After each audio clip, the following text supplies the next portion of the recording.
Saya senang sekali kalau berada di rumah ini dan sambil khotbah itu saya bisa duduk di sini ya, karena fasilitasnya memungkinkan ya, luar biasa ya. Saya agak nyaman, jadi saudara siap bersama saya untuk mendengarkan firman. Ini agak panjang loh ya. Oke saudara, ini bulan 9 dan ini adalah minggu pertama kita kembali lagi berbicara tentang family ya, His Resolute Agape in Family and Relationship. Kita masuk kembali pembahasan tentang keluarga saudara. Kalau bicara tentang keluarga, saya mau menyampaikan bahwa khotbah yang saya akan sampaikan hari ini adalah khotbah yang sama dengan apabila saya diundang untuk berkhotbah di pemberkatan nikah. Jadi saudara yang sudah menikah lama, mungkin saudara perlu di-refresh kembali, di-remind kembali kenapa kita berkeluarga, agar saudara punya sesuatu yang baru, ya kan? Istilah orang Kristen katakan anggur baru ya, tercurah dalam keluarga saudara. Saudara bisa menikmati kembali hubungan saudara dengan istri, dengan anak-anak saudara setelah mendengarkan firman ini.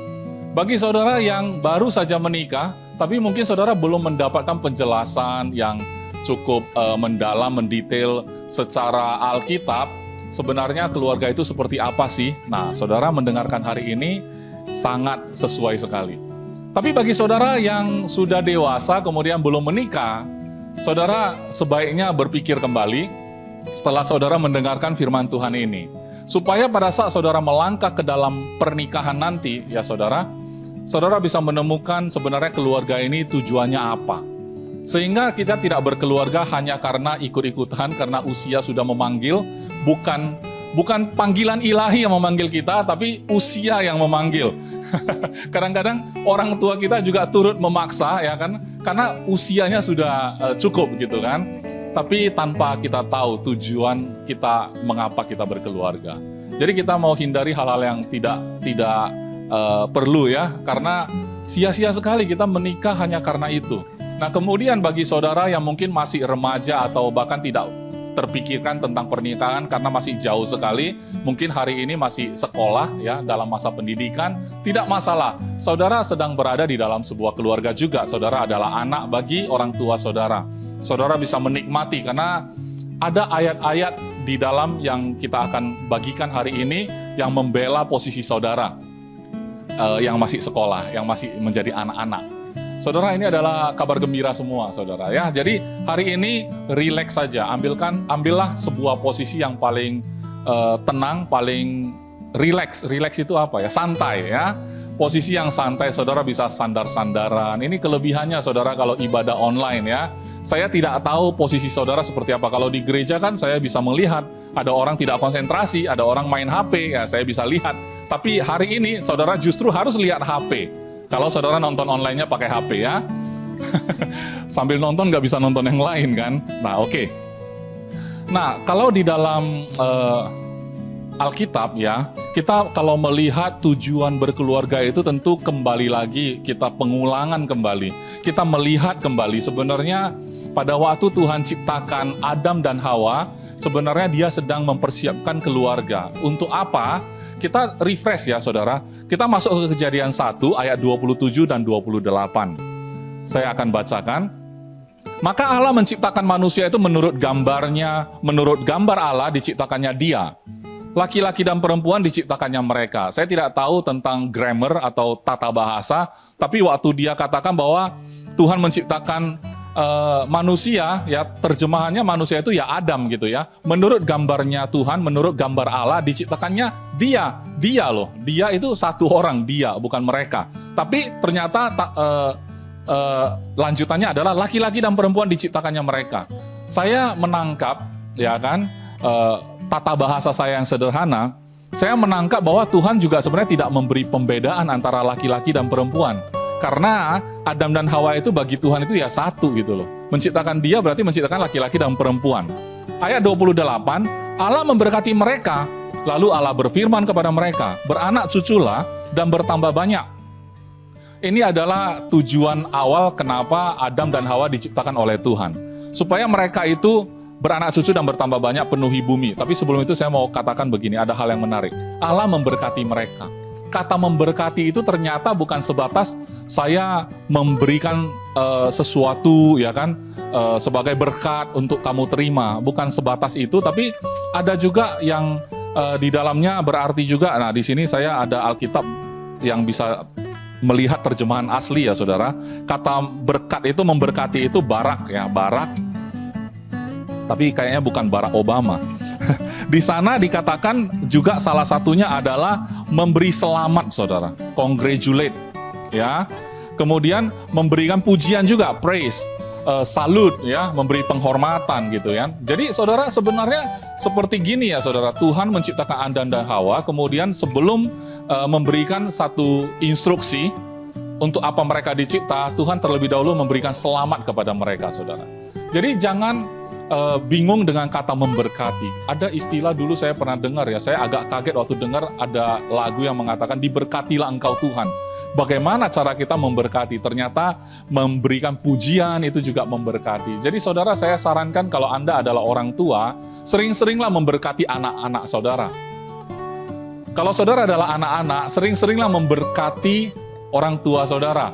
Saling memberkati itu adalah sesuatu hubungan yang luar biasa, saudara. Tuhan pun kita bisa berkati kalau kita memperluas pengertian kita tentang apa itu memberkati, ya. Nah, kemudian diberikan pesan di sana untuk beranak cucu, ya. Nah, sampai di sini kita suka ya beranak cucu. Penuhi bumi, ya. Kemudian berkuasalah atas ikan-ikan di laut dan burung-burung di udara dan atas segala binatang yang merayap di bumi. Jadi saudara, sebenarnya dunia ini waktu Tuhan menciptakan Adam dan Hawa itu hari ke-6. Tapi sebelum itu Tuhan sudah siapkan semua. Ya kan, Tuhan menciptakan terang, Tuhan menjadikan ini semua udah beres, baru diciptakanlah manusia hari ke-6. Hari ke-7 Tuhan masuk ke dalam hari istirahat, saudara. Jadi hari pertamanya manusia adalah istirahat sebenarnya. Kenapa hari pertamanya manusia itu kan hari ke-6-nya Tuhan. Kan kira-kira begitu. Karena Tuhan menciptakan manusia hari ke-6. Baru diciptakan. Semua sudah ada. Terus masuk ke hari istirahat Tuhan. Saudara, kita sudah salah kalau menjalani kehidupan seolah-olah kalau kita sudah kuasai semua, baru kita bisa istirahat. Kalau kita sudah punya harta yang banyak, sudah menaklukkan bumi, sudah punya karir yang luar biasa, ya sudah punya mobil mewah, rumah mewah, baru kita bisa istirahat dengan tenang. Terbalik saudara. Untuk menguasai itu saudara punya terlebih dahulu justru harus istirahat. Dalam istirahat saudara mulai start untuk melakukan segala sesuatu. Jadi posisi awal itu selalu dimulai dengan posisi istirahat. Kita tidak mencari kemenangan saudara. Kenapa? Karena justru Tuhan sudah memberkati kita dengan kemenangan di bagian pertama kehidupan kita. Itu yang seringkali kita lupa saudara. Mengapa? Karena pola ini kita tidak temukan di dunia. Pola dunia adalah kita harus memiliki semua dulu, baru kita puas, hati kita tenang. Mengapa? Nggak ada lagi orang yang bisa kalahkan kita, baru kita tenang. Nah itu dunia saudara. Kalau kita dalam Alkitab, kita tidak menemukan pola itu. Tuhan mau kita menikmati ketenangan itu di posisi pertama terlebih dahulu. Sehingga waktu kita hidup di dunia ini, tidak ada yang bisa menggoyangkan kita. Ya, apapun yang terjadi, kita enggak galau, kita enggak heboh, kita juga enggak seperti takut kalah ya. Di dalam hidup manusia di dunia ini ada rasa takut kalah, saudara. Terutama orang-orang yang berprestasi malah makin takut kalah. Orang yang juara 1, itu kalau dia jatuh ke juara 2, hatinya galau, saudara. Justru yang tidak pernah juara, naik kelas saja sudah syukur dia, ya. Jadi justru yang juara 1 jatuh ke juara 2 dia nangis, saudara. Kita heran, kok ada murid ini kok nangis gitu. Kita tanya kenapa, apa gerangan yang terjadi? Saya juara 2, lu ngejek ya. Juara 2 lu nangis, gua aja juara terakhir ya. Itu nggak nangis, malah happy-happy, coret-coret baju. Kenapa? Yang penting lulus, ya kan? Syukur saya lolos, bukan lulus sebenarnya bukan lulus, lolos ya. Nah, sementara yang juara 1 selama ini juara 1, tiba-tiba juara 2 dia malah nangis, saudara. Saudara, hari ini jangan nangis, saudara. Tuhan akan gantikan tangisanmu menjadi sukacita. Mengapa? Posisi apapun kita di dunia ini, kita harus tahu mengapa kita lahir di dunia ini. 2 minggu yang lalu, karena minggu lalu kan Pastor Paul yang khotbah, saya terjemahin. 2 minggu yang lalu saya khotbah, saya berbicara bahwa Tuhan memilih kita. Sebelum dunia malah dibentuk ya, Tuhan sudah memilih kita, menentukan kita dari semula. Artinya, kita harus mengetahui mengapa kita terlahir di dunia ini. Kalau Yesus, dia lahir di dunia jelas sekali ya. Untuk apa? Untuk mati, saudara. Mati bagi siapa? Mati bagi saudara dan saya. Mati bagi seluruh manusia. Supaya ada jalan untuk rekonsiliasi antara manusia dan Tuhan. Karena apa? Karena Adam dan Hawa ini sudah melakukan kesalahan di halaman pertama ya, halaman pertama dari kitabnya. Mereka sudah melakukan kesalahan dan itu dibawa-bawa sampai hari ini. Tapi syukurlah 2000 tahun yang lalu Tuhan telah menjadi manusia dan dia menjadi jalan itu bagi kita sehingga terjadi rekonsiliasi antara manusia dan Tuhan. Sebenarnya kita nggak punya masalah lagi dengan Tuhan kalau kita paham pesan ini, saudara.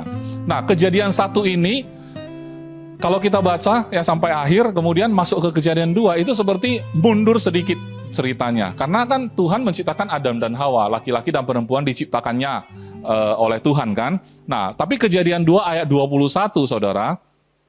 Kejadian 2 ayat 21 itu seperti mundur sedikit, masuk di zoom ya, di zoom supaya melihat proses bagaimana menciptakan Hawanya, kan begitu. Karena ini saya mau sampaikan tadi di awal bahwa ini juga adalah khotbah yang saya akan sampaikan kalau ada orang hari ini mau diberkati pernikahannya. Saya akan khotbah seperti ini, saudara ya.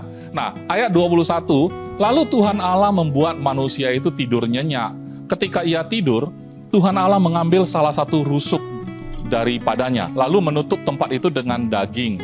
Dan dari rusuk yang diambil Tuhan Allah dari manusia itu dibangunnyalah seorang perempuan. Jadi perempuan itu dibangun loh, saudara. Dibangun itu dibangun arti dalam bahasa Inggrisnya apa tuh?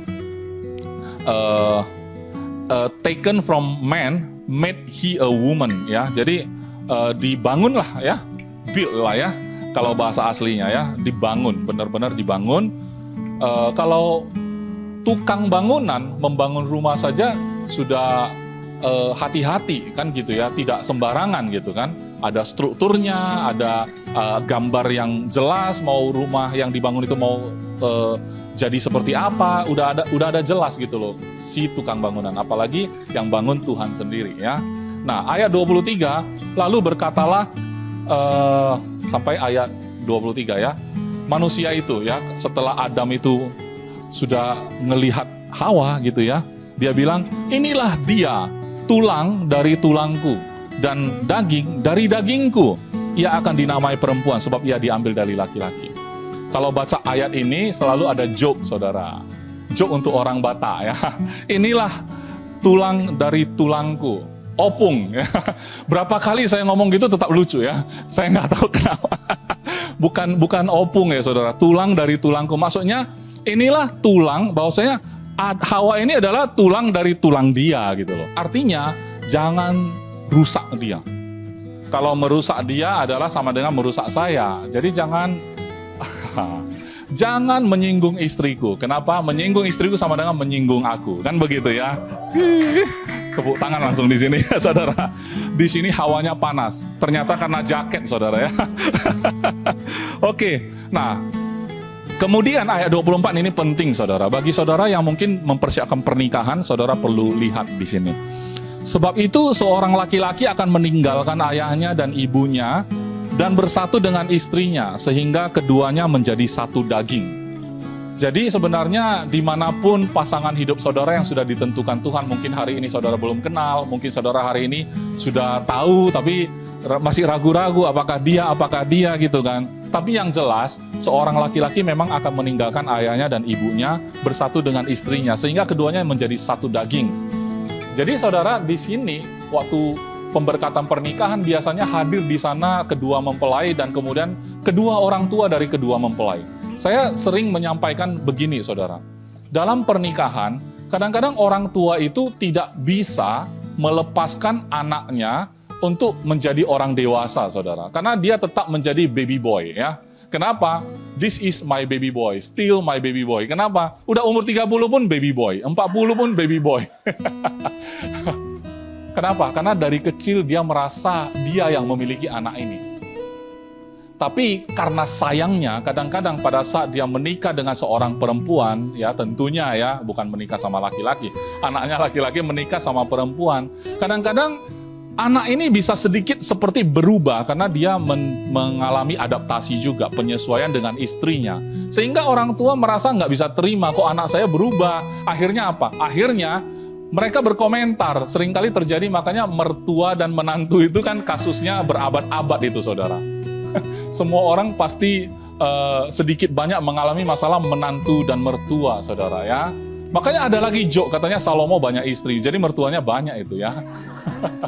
Tapi saudara, tetap lucu, bayangkan ya, joke yang sama tetap lucu.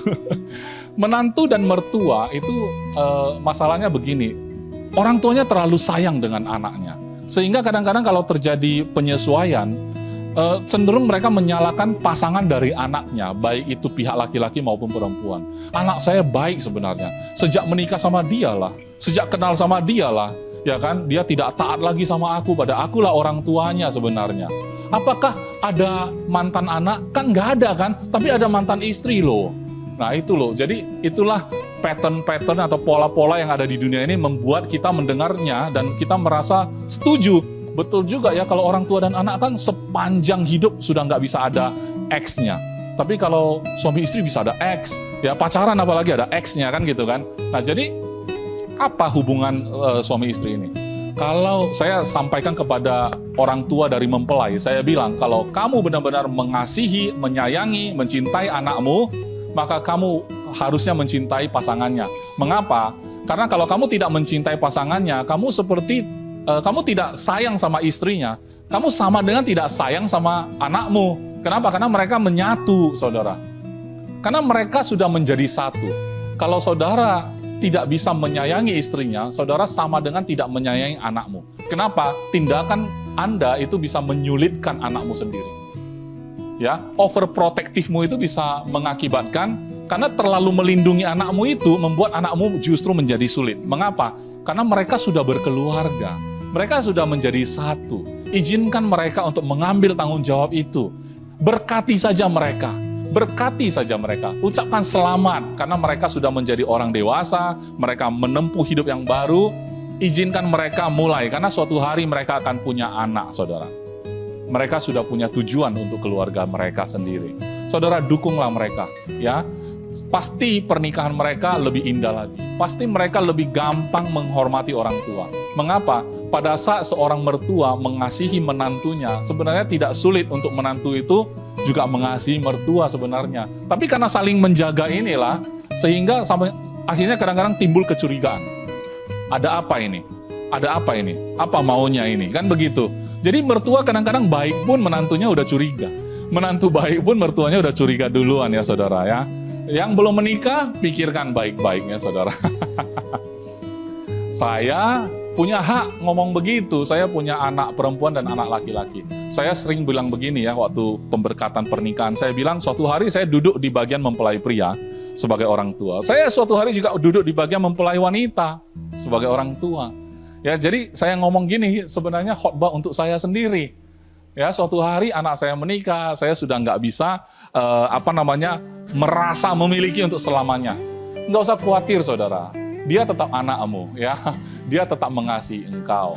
Jadi bagian kita sebagai orang tua adalah kasihilah dia dan istrinya, kasihilah dia dan suaminya, sama seperti anakmu. Kenapa? Karena mereka sudah menjadi satu. Amin. Oke. Nah, jadi sekarang sebenarnya judul khotbahnya adalah, wah udah tengah baru ngomong judul. Judul khotbahnya adalah The Purpose of a Family, ya. Tujuan dari berkeluarga. Oke, teman-teman, saudara sekalian yang saya cintai, ya. Karena di sini yang menyaksikan bukan hanya Agape Grace Family, tapi begitu kita bicara tentang online service, berarti semua orang bisa akses. Bukan hanya orang gereja kita, bukan hanya orang dalam sinode kita, tapi juga teman-teman yang berkawan dengan kita di sosial media, apalagi kalau saudara ikut untuk share, ya kan, ibadah ini di-share ke di Facebook Anda, maka teman-teman Anda yang di Facebook semua bisa nonton. Jadi saudara, saya welcome juga ya, yang belum Kristen, yang belum percaya, saya juga tetap welcome. Supaya saudara juga bisa melihat bagaimana sih kehidupan keluarga Kristen ya, sebenarnya sesuai Alkitab. Jadi bukan sesuai doktrin agama ya, tapi sesuai Alkitab ya. Nah, Mazmur 127 ayat 3. Di sini kalau sudah berkeluarga, tahap berikutnya adalah punya anak ya, Bapak Ibu. Punya anak. Kadang-kadang kita merasa anak itu seperti ya sudah, namanya kita menikah udah punya anak ya sudah. Anak ya anak gitu ya, anak kecil tahu apa ya kan gitu. Orang tua yang punya urusan, karena ini rumah tangga, saya kepala keluarganya. Ya udah, ini urusan saya. Anak-anak kadang-kadang nanya, udahlah anak kecil nggak usah tanya banyak. Anak-anak posisinya bagaimana, saudara? Mazmur 127 ayat 3 sampai 4 ya. Sesungguhnya anak-anak lelaki adalah milik pusaka daripada Tuhan. Saudara, terjemahan ini saya harus bilang sayang sekali terjemahannya seksis. Apa ya? Seksis itu kalau rasis kan apa tuh? Diskriminasi kan? Diskriminasi secara ras. Seksis itu diskriminasi secara gender ya. Apa namanya? Pria wanita gitu. Seolah-olah anak laki-laki itu lebih berharga. Tenang anak perempuan ya. Tenang.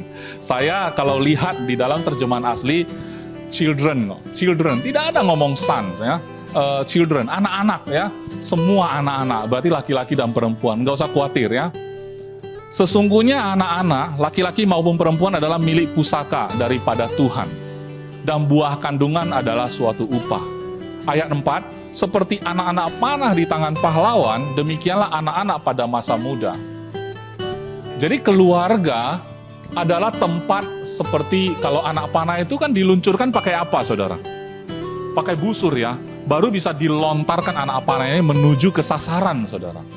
Jadi anak-anak di masa mudanya adalah seperti anak panah di tangan pahlawan. Di tangan pahlawan artinya pahlawannya siapa yang pegang busur?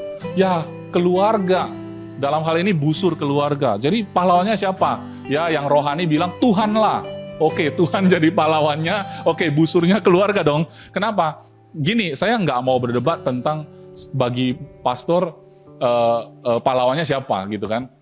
Tapi intinya bagi saya yang saya pahami adalah anak-anak itu sebenarnya keluarga itu tempat mempersiapkan anak-anak ini untuk masuk ke sasarannya nanti. Keluarga ini tempat persiapan, saudara. Artinya kita sebagai orang tua kita punya batasan berapa lama kita mendidik anak kita. Setelah itu dia akan dewasa, dia akan meninggalkan kita dan dia menikah dan kemudian dia punya anaknya sendiri, saudara. Dengan demikianlah yang benarnya untuk penuhi bumi dan menguasai bumi, saudara. Kalau kita terus-terusan menganggap mereka anak-anak, ya itu semua hak kita, kapan dia bisa menguasai bumi, saudara? Kelamaan semua di rumah ya, penuhlah rumah ini. Padahal tidak ada pesan dari Tuhan, penuhilah rumah ini, enggak kan? Penuhilah bumi, bukan rumah. Oke?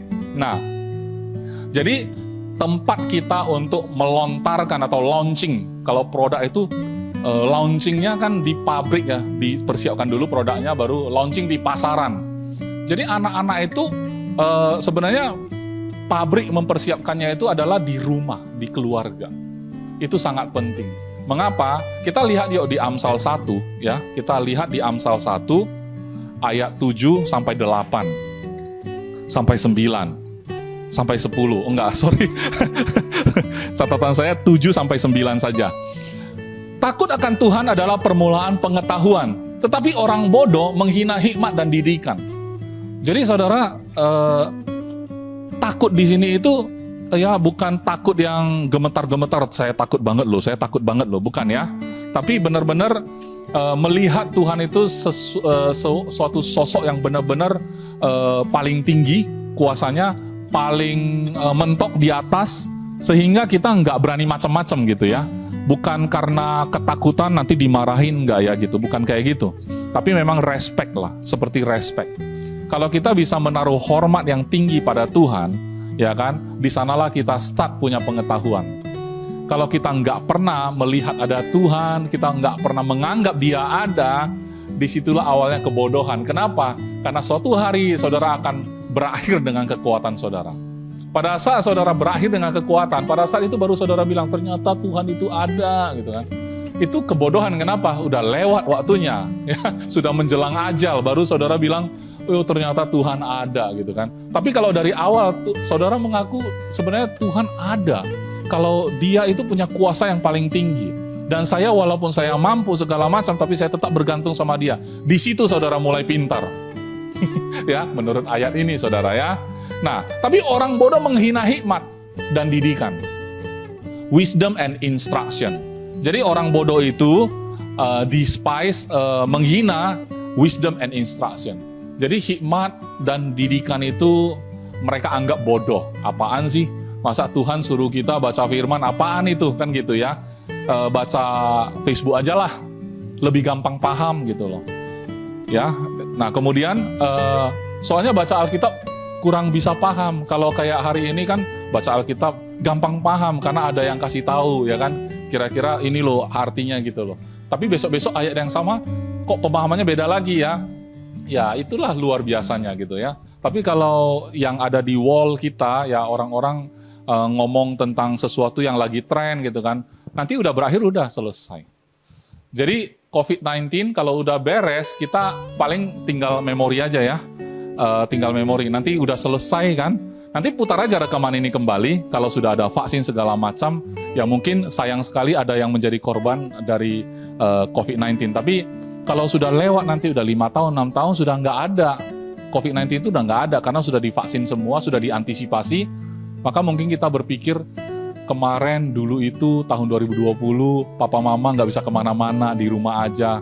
Ya kan, dengar khotbah juga dari televisi, ya kan. Ya nggak bisa, jauh di mata dekat di hati, nah itulah. Nah, tapi sekarang nggak bisa terulang gitu kan. Masa sih kita ulang? Nggak mungkin kan, nggak bisa diulang. Jadi nikmati hari-hari seperti ini, saudara banyak di rumah, ayo perbaiki hubungan keluarga ya. Baca Alkitab bersama mungkin, atau diskusikan ya, diskusikan pembahasan kita hari ini bersama suami istri. Senggol istri dan suami. Gimana? Ya kita satu rupanya ya. Oke. Nah, ayat 8, hai anakku, ini tulisan Salomo ya saudara.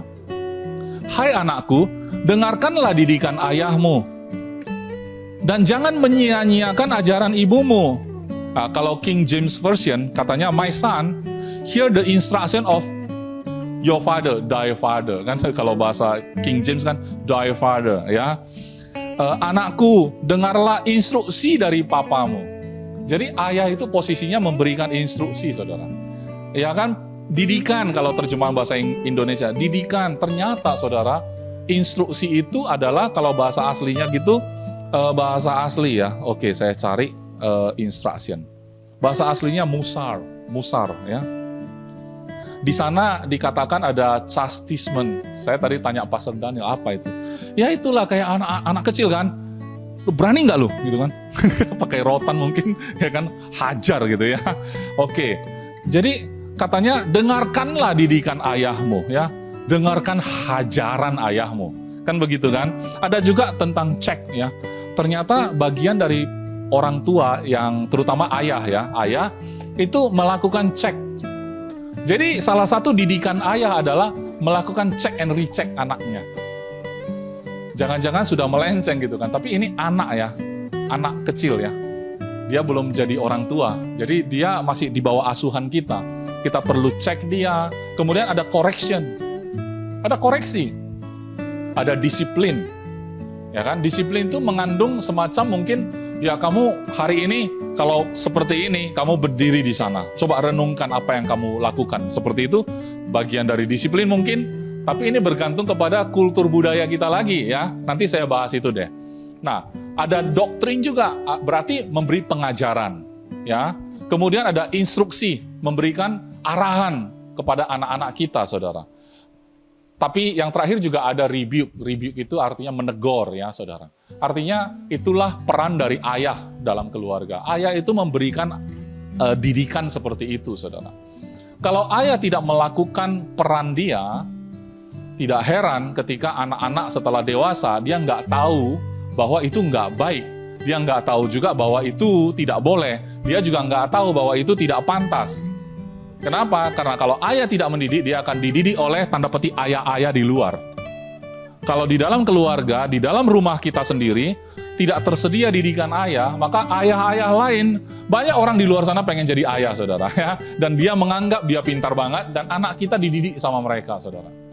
Jadi saudara harus ambil keuntungan di mana anak-anak saudara masih kecil, saudara bisa memberi didikan kepada mereka.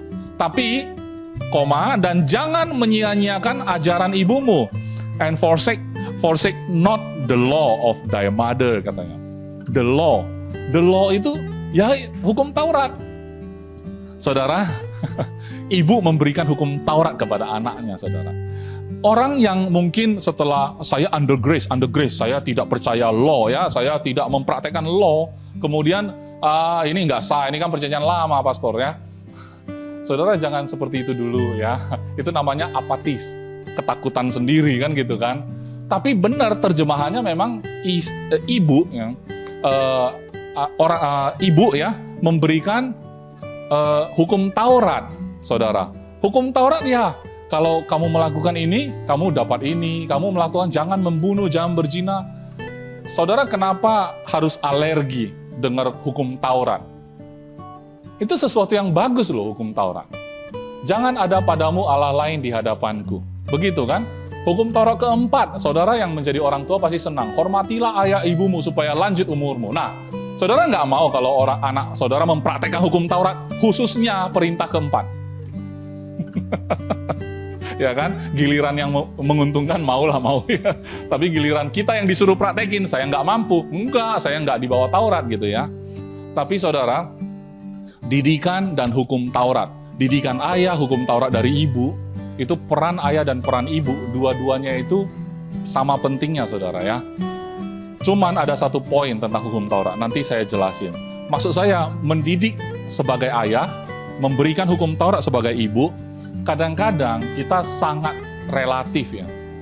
Setiap keluarga, walaupun baca ayat ini, mungkin karena background keluarganya, kata mendidik tadi, menghajar tadi, mendoktrin tadi, mengecek tadi, mengoreksi tadi, mendisiplin tadi.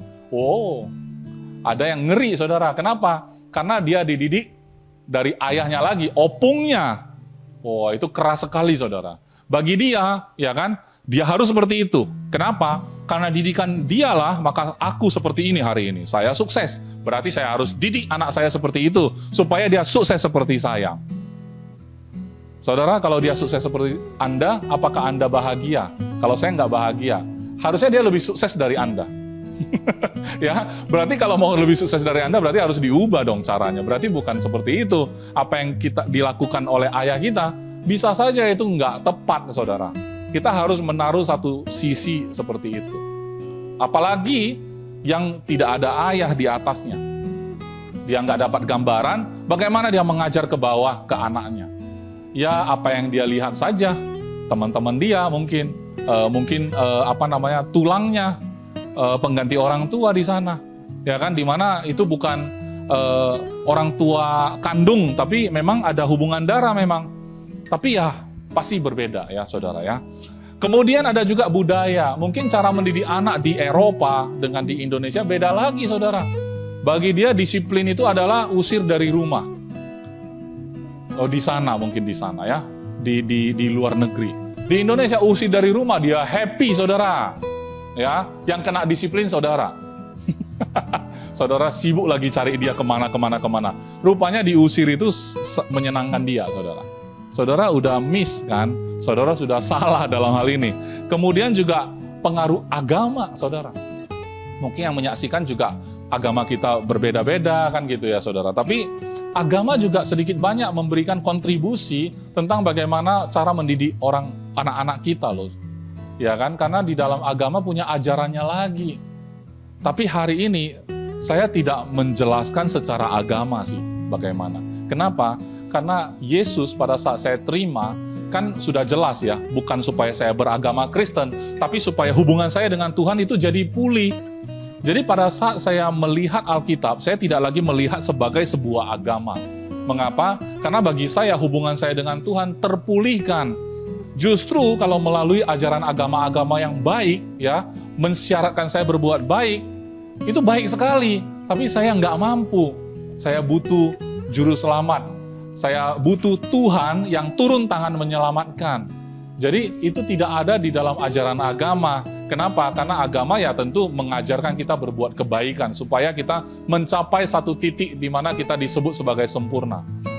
Supaya kita berkenan di hadapan Tuhan. Ya benar, kalau kita masih berdosa, mana mungkin berkenan kepada Tuhan yang tidak berdosa. Tuhan yang tidak melakukan kesalahan. Tuhan yang kudus tidak mungkin bisa berhubungan dengan manusia yang berdosa.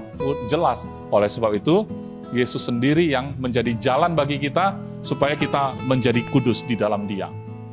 Amin, saudara. Nah, kemudian tradisi kita juga.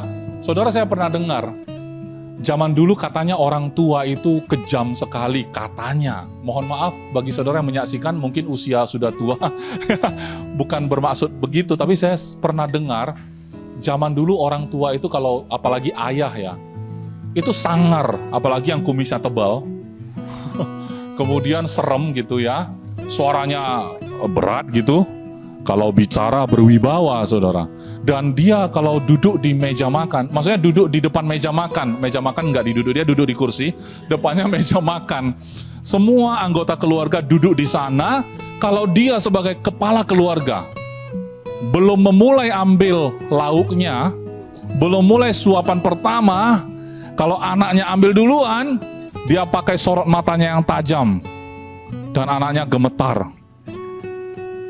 Nah, karena itulah pada waktu anak ini besar, dia baca Alkitab, takutlah akan Tuhan, gemetar dia. Kenapa? Dia bayangkan bapak, apalagi dipanggil Tuhan sebagai bapak, bapakku seperti itu, gemetar dia. Saya mau pulihkan luka-luka batin saudara. Kalau saudara punya bapak seperti itu ya. Kalau saya malah senang kalau anak saya makan duluan gitu ya. Ada bagian yang paling enak ya, paha ayam paling enak, kasih anaknya. Kalau zaman dulu bagian terbaik adalah orang tua. Kenapa? Karena di dunia ini punya prinsip saudara. Kalau kamu yang mendapatkan uang, orang yang paling berhak, kalau kamu yang dapatkan income, orang yang paling berhak menghabiskannya adalah dirimu sendiri. Kenapa? Nanti anakmu punya kesempatannya sendiri. Nanti dia yang dapat duit, dialah yang paling berhak. Jadi akhirnya apa? Akhirnya orang tuanya merasa, ya ini kan masih rumahku. Ya, berarti aku yang harus ngambil duluan, raja ya. Posisinya raja di rumah itu. Jadi itulah didikan yang dia sampaikan. Dan kalau itu dianggap benar oleh anak, maka diteruskan turun-temurun, berabad-abad. Ya, makin hebat ya. Saudara, akhirnya kita sudah kehilangan esensi berkeluarga, saudara. Semuanya pada ketakutan ya. Nah, bagaimana tadi memahami hukum Taurat yang diajarkan oleh ibu itu? Betul, saya setuju dengan saudara, kita tidak hidup di dalam perjanjian lama. Bahkan kalau kita hari ini dalam perjanjian lama pun, kalau kita bukan terlahir sebagai orang Yahudi, kita nggak bisa bahas ini juga. Ya kan, karena hukum Taurat itu untuk orang Yahudi. Jadi zaman dulu, kalau saudara lahir di zaman dulu, dan saudara lahir bukan di orang Yahudi, darahnya bukan darah Yahudi, ya sudah selesai, bukan urusan kita. Karena nggak masuk hitungan, kan begitu ya. Tapi, saudara, hukum Taurat, itu kan kita sudah sepakat. Bukan hanya 10 perintah, di dalam kitab imamat lengkap tebal ya, hukum-hukum Taurat itu. Dan itu adalah bayangan tentang Yesus. Saudara harus ingat itu. Bayangan tentang Yesus. Artinya seorang ibu dalam keluarga mengajarkan Yesus. Lega ya? Bukan mengajarkan Taurat. Istri saya aja hampir, gimana saya mau mengajarkan Taurat ke anak saya ya? Apa kemarin saya sempat ngajar Taurat ke anak saya ya? Aduh, jangan-jangan udah salah, ini anak saya udah keburu dewasa. Bukan, saudara, tidak pernah terlambat. Saudara sebagai ibu, saudara ajarkan tentang Yesus. Itu maksudnya kalau kita mau memahami bagaimana sih berperan memberikan ajaran sebagai seorang ibu. Didikan bagaimana seorang ayah. Tentu saya sebagai seorang ayah, saya sudah mengetahui dari Bapa Surgawi saya bagaimana dia mengasihi saya. Sehingga ajaran-ajaran didikan-didikan saya kepada anak saya itu lahir dari kasih. Kalau saya memberi disiplin, itu disiplin karena kasih, bukan karena benci, karena marah, saudara. Justru dalam memberi disiplin, ya kan, ada orang tua yang sepuas-puasnya memukul anaknya. Itu melukai hati anaknya. Poinnya bukan dia terima itu sebagai didikan, tapi dia terima sebagai apa? Sebenarnya boleh saya lakukan ini. Yang tidak boleh adalah ketahuan Bapak. Lakukan saja tetap, tapi nggak boleh ketahuan Bapak. Kalau ketahuan Bapak, habis kita digimbalnya, kalau orang Medan bilang, ya. Di kipasnya kita, digimbal. Tapi kalau nggak ketahuan, fine-fine aja. Didikan seperti apa itu yang dia dapat, saudara? Kalau dia menjadi takut karena saudara. Jadi kalau anak-anak, dia siap menerima disiplin dari kita karena dia tahu dia mengasihi kita, saudara, orang tua yang berhasil. Anak kita nggak takut menerima disiplin dari kita karena dia tahu ketika kita disiplinkan dia, itu lahir dari kita mengasihi dia. Dari sorot mata kita, dia tahu kita mengasihi dia. Amin, saudara. Mulai hari ini kalau disiplinkan anak, pakai sorot mata mengasihi. Perlu latihan mungkin ya. Oke, saudara, tapi saya harap saudara bisa memahami ya. Ada banyak orang sukses di dalam karirnya, sukses di dalam bisnisnya, tapi dia gagal membina rumah tangganya, saudara.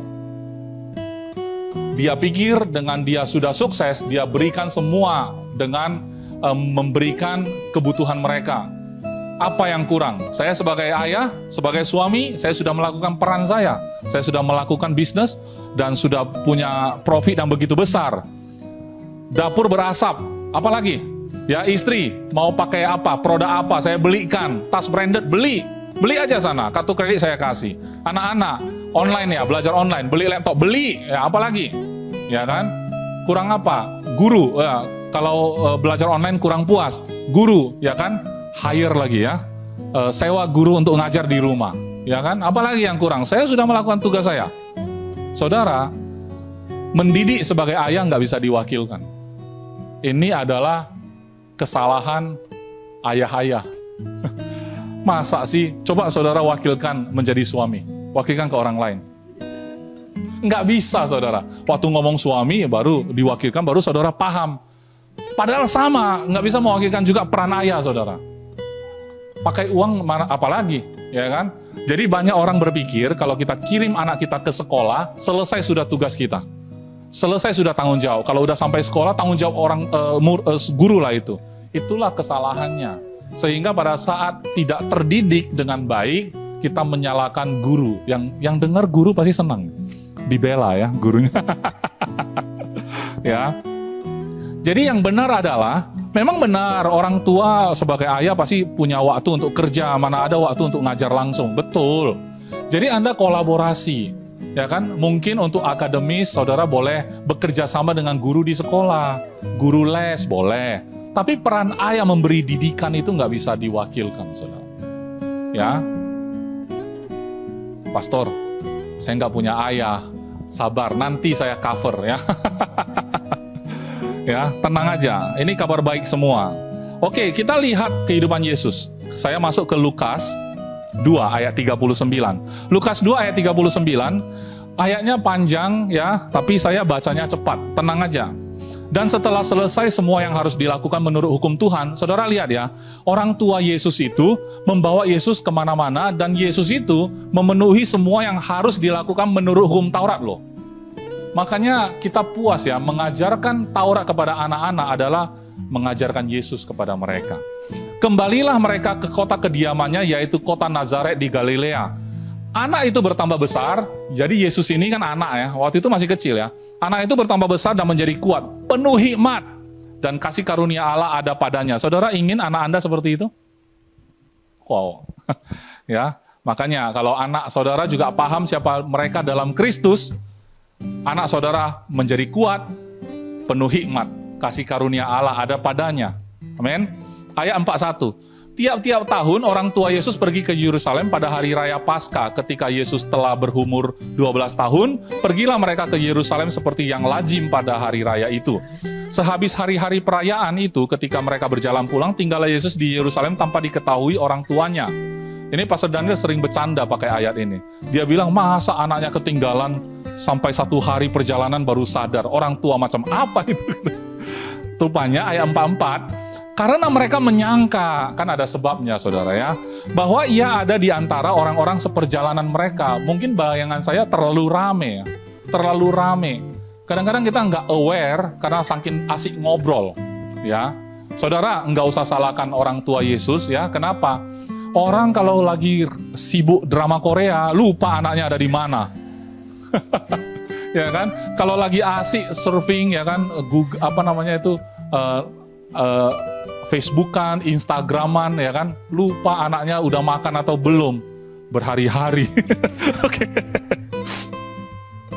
Karena mereka menyangka bahwa dia ada di antara orang-orang seperjalanan. Berjalanlah mereka sehari perjalanan jauhnya, lalu mencari dia di antara kaum keluarga dan kenalan.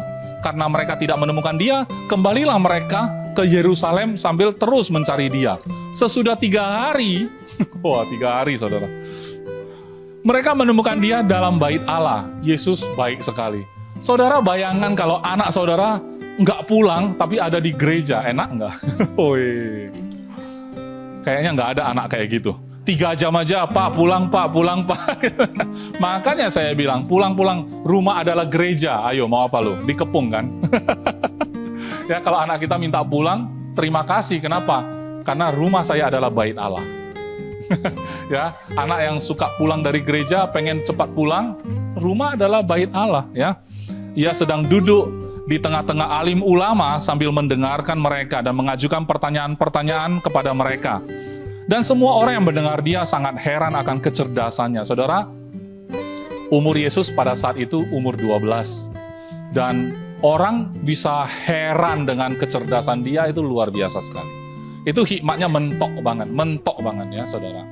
Jadi saya berdoa anak-anak saudara yang saat ini berumur lebih kurang 12, teenager kata orang, teenager ya. Anak saudara penuh hikmat. Amin.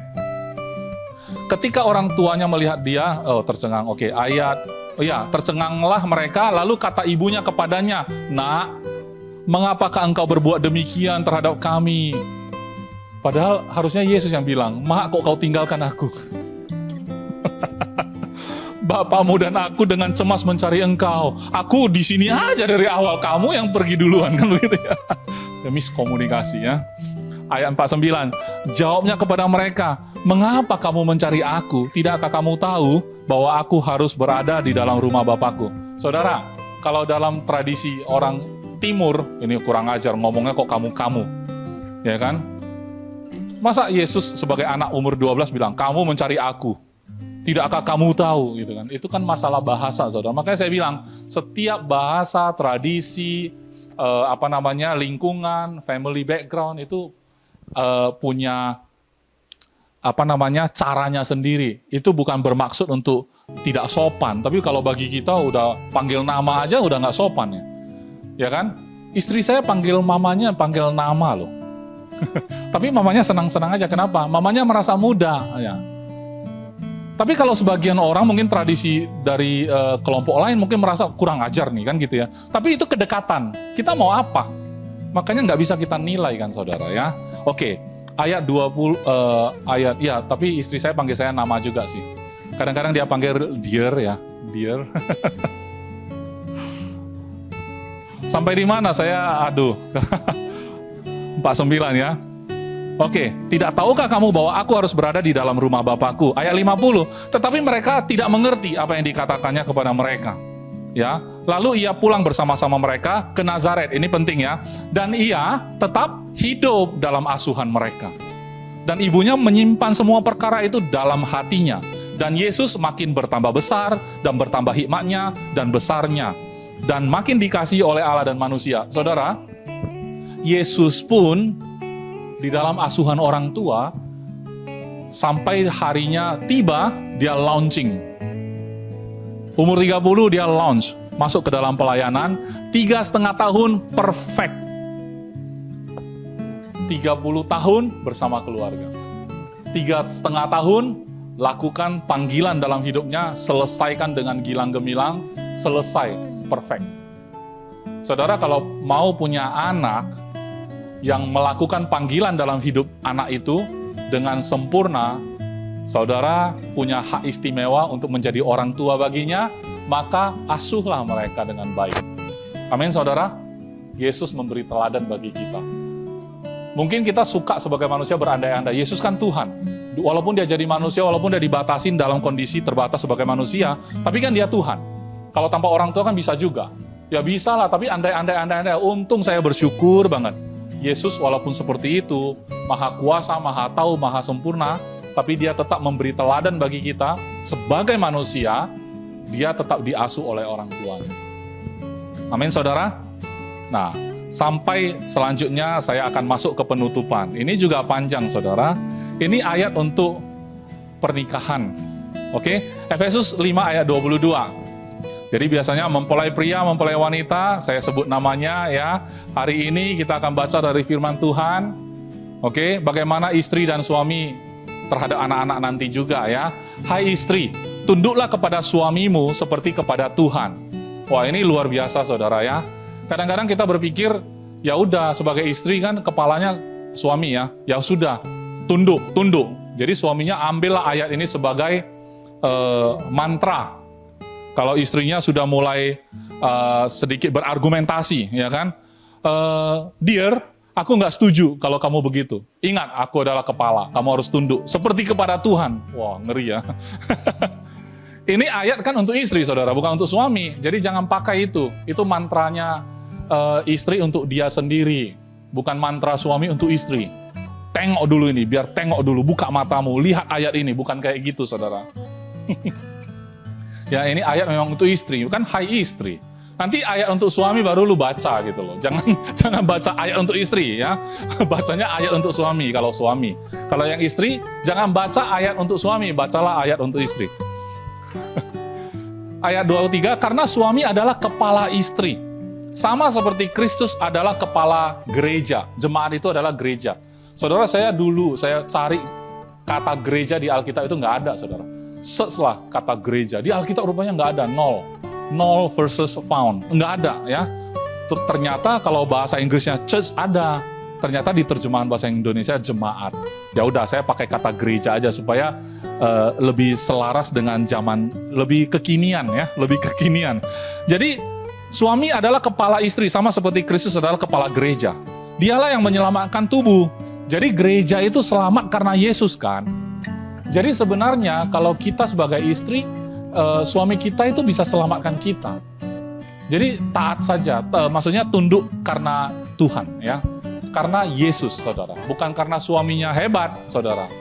Kadang-kadang saya ngomong seperti ini memberi nasihat pada istri karena mungkin kadang-kadang ada konseling lah, suami istri ada masalah. Kalau kita bahas ini, dia bilang, Pak, kalau suami saya seperti itu ya enak lah Pak. Dia selamatkan saya ya enak, saya gampang tunduk sama dia. Tapi Bapak belum tahu suami saya model seperti apa. Saya yang harus selamatkan dia. Harusnya dia tunduk sama saya, Pak. Ini kan kebetulan berbeda jenis kelamin aja.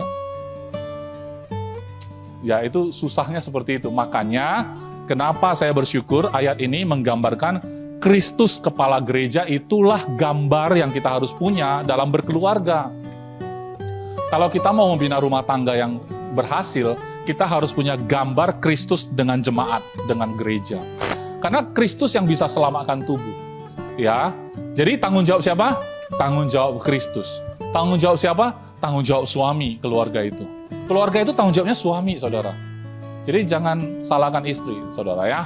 Oke, kemudian karena itu ayat 24, sebagaimana jemaat atau gereja tunduk kepada Kristus, demikian jugalah istri kepada suami dalam segala sesuatu. Jadi tunduk sama suami bukan karena suami ganteng, bukan karena suami pintar, bukan karena suami income-nya besar, dompetnya tebal, bukan. Tapi karena Kristus sempurna. Jadi gini, tunduk pada suami bukan karena suami sempurna, tapi justru tunduk sama suami karena Kristus sempurna. Jadi matanya kepada siapa? Kepada Kristus. Matanya tertuju pada Kristus, bukan kepada suaminya. Tunduk sama suami, tapi mata kepada Kristus. Oke? Ayat 25, siap-siap suami ya. Tetap lucu kan? Padahal ini kan biasa kalau khotbah untuk suami istri gitu. Hai istri, hai suami, tenang ya. Tetap lucu ya. Hai suami, kasihilah istrimu sebagaimana Kristus telah mengasihi jemaat dan telah menyerahkan dirinya baginya. Ayo, saudara yang suami, jangan sok-sok minta istrimu tunduk ya. Kenapa? Karena kamu sudah serahkan nyawamu belum? Ya. Karena Kristus menyerahkan nyawanya untuk gereja, saudara, untuk saudara dan saya. Kalau saudara yang belum percaya Yesus hari ini, saudara terimalah Yesus. Kenapa? Karena dia sudah mati untuk saudara.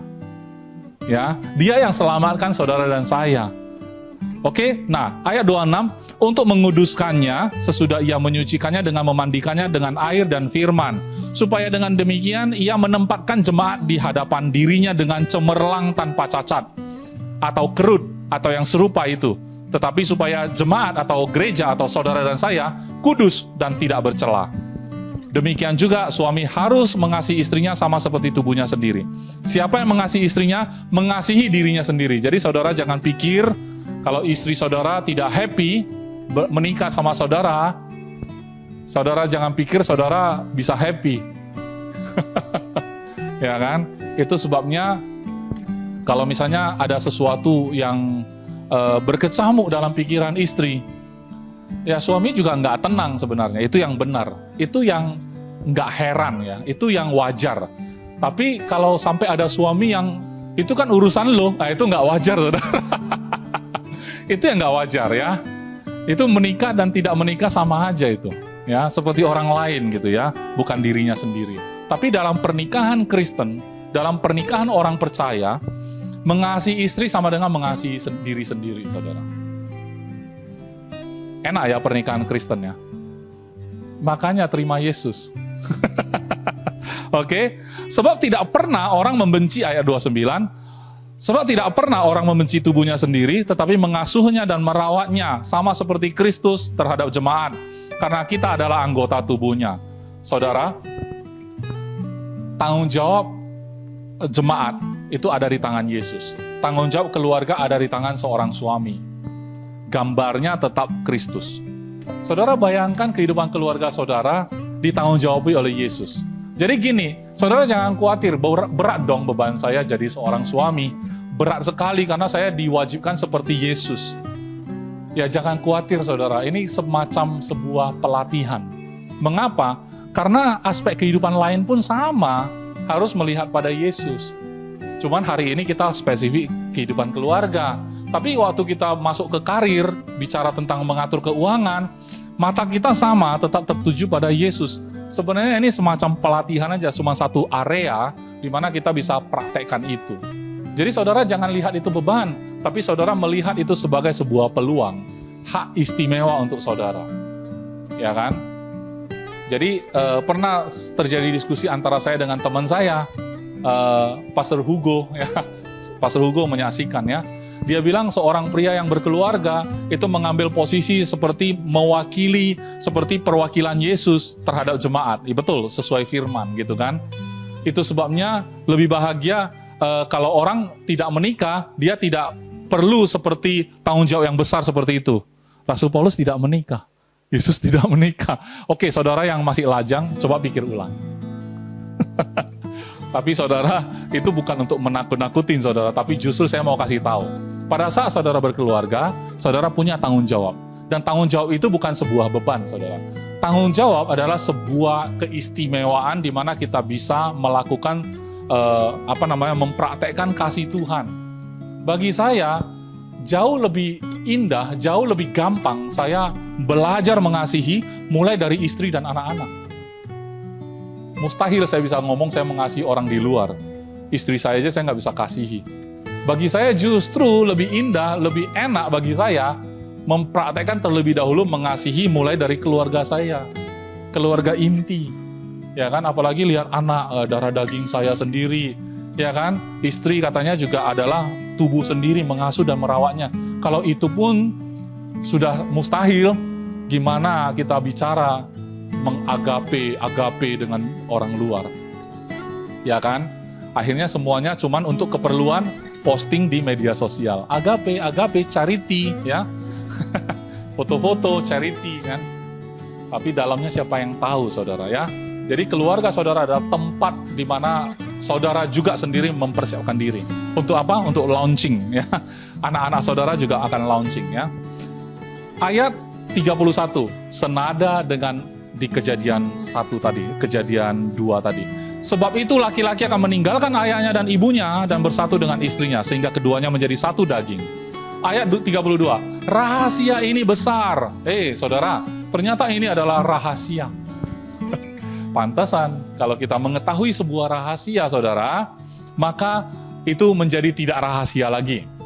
Kalau rahasia, jadi gini, kalau bicara rahasia saya teringat pesulap. Pada saat kita nggak mengerti cara kerjanya, kita seringkali takjub, saudara. Wow, kok bisa begitu? Ya kan? Ternyata di balik itu ada rahasianya. Nah, rahasia ini diungkapkan hari ini. Makanya keluarga kita, kalau saya bicara kepada anak saya, keluarga kita seperti display yang bisa dilihat orang, seperti di dalam display itu kalau dalam tempat jualan warteg ya, warteg itu displaynya adalah styling. Mau makan apa bisa kelihatan langsung, tunjuk ini gitu, baru hitung kan gitu ya. Berarti bisa di display, orang bisa lihat langsung jernih ya. Nah, keluarga Bapak Sitanggang, kita bisa lihat anak-anaknya ya, ganteng-ganteng, cakep, cantik kan. Nah, itu adalah display bagi kita. Oh, ada ya keluarga seperti ini ya, berprestasi segala macam. Kemudian saudara coba wawancara anaknya bagaimana. Di dalam kesuksesan anaknya dia sebut nama orang tuanya. Ini kesaksian saudara. Saya ada melihat kok ya, anak dari Pak Sitanggang, Paulo Sitanggang, pada saat dia diwawancara, saya ada baca-baca juga di media. Dia ada sebut orang tuanya dulu punya tim sepak bola dan dia diasuh juga di dalamnya gitu kan. Launching habis itu. Ini contoh saudara, ini display saudara. Tapi di balik itu ada rahasia. Rahasianya disampaikan kepada kita semua agar keluarga kita semua juga bisa jadi display. Amin. Rahasia ini besar, tapi yang aku maksudkan ialah hubungan Kristus dan jemaat. Udahlah, stabilo aja ini. Garis bawahi aja ini. Kalau kita paham bagaimana Yesus menyerahkan hidupnya untuk orang percaya, untuk gereja, untuk jemaat, saudara dan saya, maka keluarga kita selamat. Ini spesifik untuk keluarga. Tapi setiap aspek sama juga ya. Bagaimanapun juga ayat 33, bagi kamu masing-masing berlaku, 2. Walaupun rahasianya adalah Kristus dan jemaat, pakai keluarga sebagai contoh. Jadi terbalik ya. Pakai keluarga sebagai contoh untuk mendeskripsikan hubungan Kristus dengan jemaat. Tapi bagaimanapun juga ya, bagi kamu masing-masing berlaku, 2. Kasihilah istrimu seperti dirimu sendiri, dan istri hendaklah menghormati suaminya. Saudara, kita lanjut sampai pasal 6, 4 ayat lagi. Ya, hai anak-anak, taatilah orang tuamu di dalam Tuhan, karena haruslah demikian. Ayat 2, hormatilah ayahmu dan ibumu. Ini adalah suatu perintah yang penting, seperti yang nyata dari janji ini, supaya kamu berbahagia dan panjang umurmu di bumi. Nah loh, itu bukan hukum Taurat. Ini memang berlaku sepanjang zaman, saudara. Ya, menghormati orang tua, hormati ayah ibu adalah sebuah perintah penting supaya bahagia dan panjang umur. Kalau hanya panjang umur tidak bahagia, kita pengen mengakhiri hidup. Yang penting adalah panjang umur tapi harus bahagia. Di sini bahagia dan panjang umur selama kita ada di bumi ini, saudara. Kemudian untuk anak-anak, ayo, ini ayat untuk anak-anak. Untuk bela anak-anak. Kamu bapak-bapak, janganlah bangkitkan amarah di dalam hati anak-anakmu, tetapi didiklah mereka di dalam ajaran dan nasihat Tuhan. Saudara, parenting yang paling berhasil adalah pada saat anak-anak kita mengenal Bapa yang sejati, Bapa di surga, dan mereka menerima didikan itu, dan mereka belajar sendiri tentang firman Tuhan, dan mereka juga masuk ke dalam perjalanan mereka sendiri bersama Bapa mereka di surga. Dan maka kita sebagai Bapa yang berhasil. Dan hari ini kita diberikan nasihat juga, jangan bangkitkan amarah. Jangan membuat anak kita itu menjadi emosi gitu ya. Kalau mereka mulai emosi, bimbinglah mereka. Bimbinglah mereka. Coba kita juga introspeksi sebagai orang tua, karena tidak ada orang tua dimanapun di dunia ini yang sempurna, saudara. Mungkin dengan cara ini, kok dia bisa ya, anaknya kok baik ya, kok saya terapkan cara ini, kok nggak bisa ya, ya udah, makanya nggak usah copy-paste keluarga orang, saudara. Memang itu display bagi kita, oh ada keluarga seperti ini, tapi rahasianya adalah Kristus dan jemaat. Amin, saudara. Mari saya undang semuanya, kita akan tutup ibadah kita. Saya mau berdoa bagi saudara hari ini. Saya percaya saudara diberkati. Amin. Mari kita berdoa. Bapa yang baik, di dalam nama Yesus, siang hari ini kami sangat-sangat bersyukur karena Engkau telah memakai keluarga menjadi satu contoh dan teladan bagaimana seharusnya hubungan Kristus dan jemaat. Dan Kristus dan jemaat itulah menjadi acuan bagi kami juga pada saat kami menjadi suami bagi istri kami. Dan pada saat kami menjadi istri bagi suami kami, dan juga kami sebagai orang tua terhadap anak-anak kami. Kami tahu Tuhan, sebagai manusia, kami saat menjalani peran kami masing-masing, kami benar-benar tidak sempurna. Kami benar-benar banyak hal yang kami tidak pahami. Oleh sebab itu Tuhan, Engkau bangkitkan sendiri keinginan hati kami untuk belajar lebih lagi tentang firman-Mu. Sehingga kami memiliki pola yang benar, pola di mana Engkau sebenarnya sudah memberikan rahasia itu di dalam firman Tuhan. Engkau bangkitkan gairah itu di dalam hati kami masing-masing. Sehingga kami benar-benar haus dan rindu terus menikmati firman-Mu. Makan daripada firman-Mu. Sehingga kami dipenuhi hikmat dari-Mu. Dan kami bertambah dewasa, semakin berhikmat. Dipenuhi kasih karunia, bertambah besar. Kami percaya Tuhan, anak-anak kami ditanggung jawabi oleh Yesus sendiri. Kami sangat-sangat bersyukur untuk itu. Bagi saudara-saudara yang hari ini mendengarkan tentang Yesus, ini bukan tentang agama, tapi ini tentang pulihnya hubungan saudara dengan Tuhan Maha Pencipta. Tuhan yang menciptakan engkau. Pada saat engkau bergumul dengan dosa dan kesalahanmu, sesungguhnya Dia telah datang menjadi jalan bagimu. Dia datang menjadi manusia, namanya Yesus Kristus, dan Dia menjalani hidupnya yang sempurna di dalam sebuah keluarga. Dia menjadi teladan, Dia memenuhi segala yang disyaratkan oleh agama. Pada saat itu Dia menjalankan semua hukum Taurat dengan sempurna. Itu adalah lambang, simbol di mana Dia telah melakukan ajaran agama dengan sempurna, di mana kita tidak mampu menjalaninya. Dan Dia katakan, Dia adalah jalan, kebenaran, dan hidup. Saudara, saya mengundang engkau menerima Dia menjadi Tuhan dan Juru Selamat pribadimu. Kalau engkau telah mendengar berita Injil ini, berita keselamatan ini, berita baik ini, dan engkau menyatakan diri mau menerima Dia menjadi Tuhanmu dan Juru Selamatmu, maka engkau bisa mengikuti doa seperti yang saya ucapkan. Setelah saya ucapkan, saudara bisa ikuti satu kalimat per satu kalimat. Mari kita mulai.